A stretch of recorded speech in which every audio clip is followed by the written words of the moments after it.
The Lallantop show is sponsored by Nextdoor Hub. अपने business को online लेकर आओ फ्री में। नेक्स्टडोर हब पे अपना दुकान ऑनलाइन करना है एकदम आसान।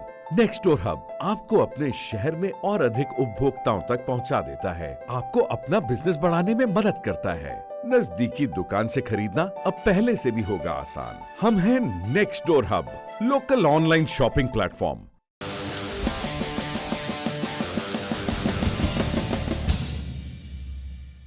खबरें आई हैं कि चीनी हैकर्स ने भारत पर साइबर अटैक की हिट लिस्ट तैयार कर ली है।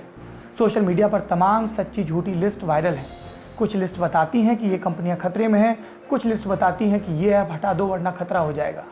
इन सब के बीच हम आसान भाषा में जानेंगे कि भारत इस तरह के यानी साइबर हमलों के लिए कितना तैयार है और भारत की एजेंसियां इस खतरे को लेकर किस स्तर पर चौकन्नी हैं। पहला सवाल, खतरे और हमले की बात आई कहां से?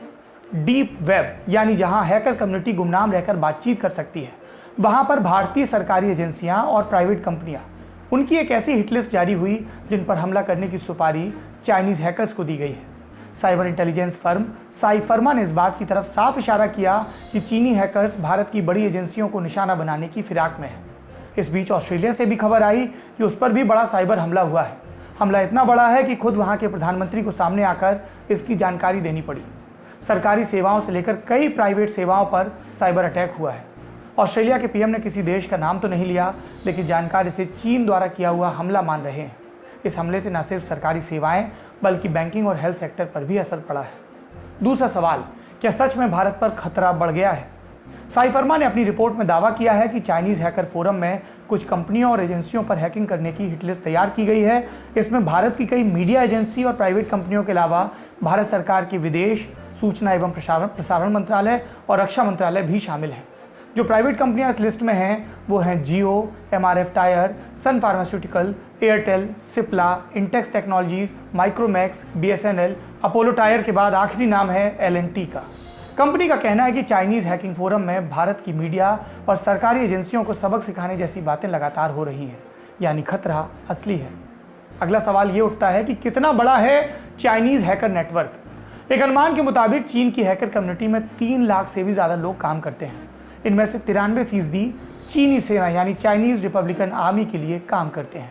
इनकी पूरी फंडिंग चीनी सरकार करती है। ये हैकर लगातार America, Japan, south Korea, Bharat और साउथ ईस्ट एशिया के देशों में हैकिंग करते हैं।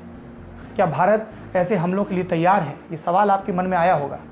देश में एक इंटीग्रेटेड साइबर कमांड बनाने की मांग लंबे वक्त से चल रही है। दुनिया भर के देशों में सेना के पास अपनी एक साइबर सेना भी होती है जो इस तरह के मामलों से निपटती है। हमारे यहाँ फिलहाल ऐसा कोई ठोस इंतजाम नहीं है। भारत इस साल अपनी नई साइबर सिक्योरिटी गाइडलाइन लाने वाला है। इस सरकार में पहली बार साइबर सिक्योरिटी चीफ के तौर पर डॉक्टर गुलशन राय की नियुक्ति हुई थी। इनके रिटायर होने के बाद अब भारत ने साइबर सिक्योरिटी को लेकर कई एजेंसियों के बीच तालमेल बिठाने के लिए lieutenant general retired Rajesh Pant को नेशनल साइबर सिक्योरिटी कोऑर्डिनेटर बनाया है। अब आपको इसी कम्युनिटी का बयान सुनवाते हैं। हमारे साथी अमित ने एथिकल हैकर जितिन जैन से बात की। उन्होंने बताया कि भारत इस वक्त साइबर हमले के नाजुक दौर से गुजर रहा है। हालांकि सरकार के स्तर पर उतनी तैयारियां नहीं हैं जितनी होनी चाहिए। सरकार कई एजेंसियों के साथ मिलकर काम कर रही है, लेकिन अगर एक बेहतरीन साइबर कमांड होता तो चीनी हैकर से निपटने में ज़्यादा सहूलियत रहती। इसी तरह एक और हैकर ने अपना नाम न बताने की शर्त पर कहा कि सरकार की साइबर सिक्योरिटी का ज़्यादातर काम प्राइवेट वेंडर करते हैं। ऐसे में ना तो उन्हें पूरी जानकारी दी जाती है और ना ही वो उतनी मुस्तैदी से काम कर पाते हैं। फिलहाल भारत में अपने स्तर पर ही हर एजेंसी तैयारी करती है और बड़े साइबर हमले की हालत में पूरे देश में स्थिति को काबू करने के लिए एजेंसी का अभाव है। इस तर्क से, इस तथ्य से जूझती है। कुल मिलाकर खतरा सामने है। हम आंखें मूंदे भी नहीं बैठे रह सकते और बैठे भी नहीं हैं, लेकिन वस्तुस्थिति यह है कि तैयारी के स्तर पर सरकारी काम ही हुए हैं। इसे ऐसे समझिए कि आज आईएनएस न्यूज़ एजेंसी के हवाले से खबर आई कि इंडियन रेल नेटवर्क पर मैलवेयर के जरिए नज़र रखी जा रही है। कल ही खबर आई थी कि रेलवे ने चीन की एक company Beijing national railway research and design institute of signal and communication limited का ठेका रद्द किया था। ये ठेका सिग्नल और दूरसंचार के काम का था। कुल जमा प्राइवेट कंपनियां अपने तय प्रयास कर एक बार खुद को बचाने की कोशिश भी करेंगी, लेकिन सरकारी तैयारियों पर सवाल उठेंगे।